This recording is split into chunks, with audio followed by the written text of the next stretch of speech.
Assalamualaikum. Ini adalah 5 sebab kenapa show sekarang saya tanya bukan untuk anda. Sebab tempat ni besar sangat. Tengok ni, luas. Ni kalau ramai-ramai datang, habis. Semua komplain. Sebab parking dekat sini luas. Tengok ni, kau boleh parking melintang, menegak, terbalik suka hati korang je. Parking kat mana pun. Tapi jangan parking dekat ujung berdua-duaan lama sangat. Sebab apa? Nanti Jaiz datang. Bye. Sebab kerusi ni selesa sangat. Dah kerusi selesa, ada aircon pula. Sejuk. Takut korang datang ni tak nak balik. Rumah korang tak ada aircon kan?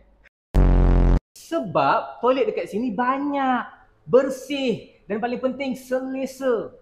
Takut korang lepak sini lama-lama, sewa sini dan mulakan hidup baru dekat sini.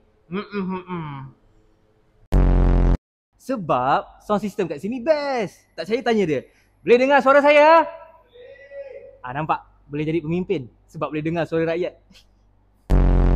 One fine day yang saya faham nak saman mereka.